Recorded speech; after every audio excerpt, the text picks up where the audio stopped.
All right, so I'm going to continue on with a little bit of the difference between a layer mask and a clipping mask in Photoshop. Okay, they both have their advantages and disadvantages. Also with the idea of adding texture on top of things. Okay, so here in this file I have an apple.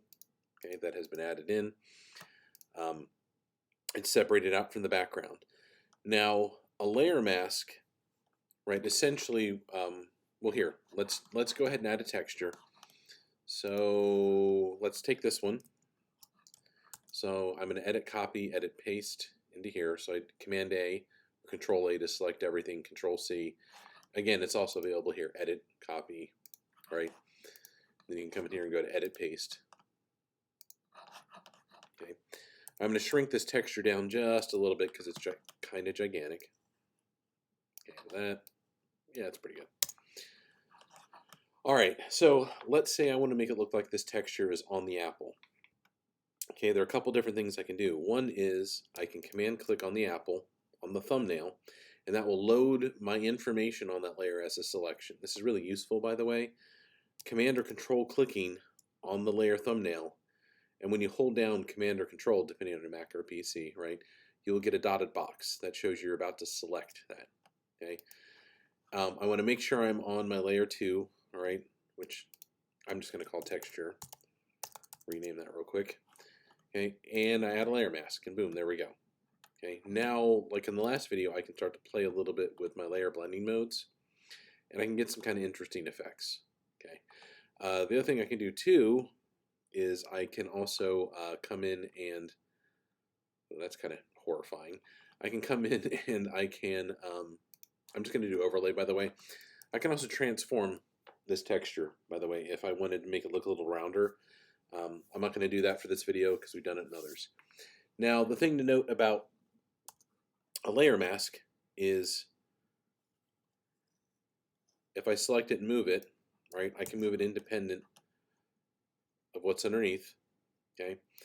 If I turn off the link in between the two, right, and then make sure, remember I'm highlighted on my texture, I can move my texture inside of that layer mask, right? So I can kind of play around and find maybe an area I like better than others, okay?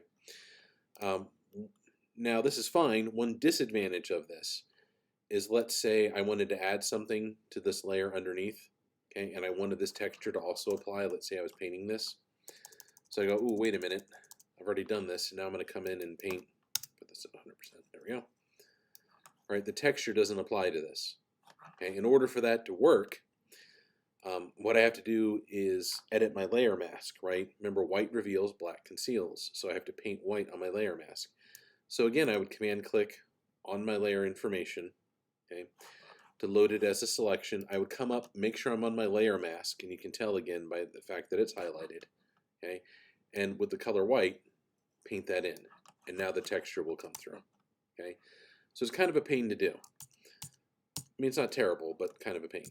Okay, let me show you what the difference is, okay, with a clipping mask. Let me step back. There we go. So let me go ahead and turn that off, make a new layer. I'm going to paste my texture back in. Okay, a clipping mask, if you right click on your layer, not on the layer name or on the thumbnail, but on the layer over here, okay, you can create a clipping mask. And what that does is Photoshop will clip to whatever information is underneath. Okay, so the nice thing about a clipping mask is I can move my texture around inside of it. Okay, I don't have to readjust anything. Okay, and I can do the same thing. I can come in, change it to overlay. I can play with my layer blending modes. You'll notice, you can tell it's clipped because it's got a little arrow down to that. Okay. What makes clipping masks also really useful as far as speed is concerned, let's say I wanted to add a little bit of a color adjustment, right? So let me fill this layer with that. I can just pull it into the stack, okay, and it will automatically clip to what's underneath, right? Then I could play with my opacity. I can also play with my layer blending modes from here. Okay, I can get a lot of real interesting things that are happening. The disadvantage to a clipping mask is that it clips to whatever is underneath, right? So again, what's different than if I'm using a layer mask is if I come in here and brush whatever information is on this layer, this will clip to automatically, so it adds it automatically. The problem is you notice that the stem has a texture on it. If I didn't want that texture on the stem, I either have to delete it from the layer underneath, right? Meaning like I would have to copy my stem, cut it out, and then paste it above, right? And keep it above my layer stack. Or I have to come in and literally on that layer, all right, make sure I am on my texture and erase my texture out. Okay. So that's not ideal either. I could also, though, and I start getting confusing here. You might go cross-eyed. You can also apply a layer mask to a clipping mask. So I could come in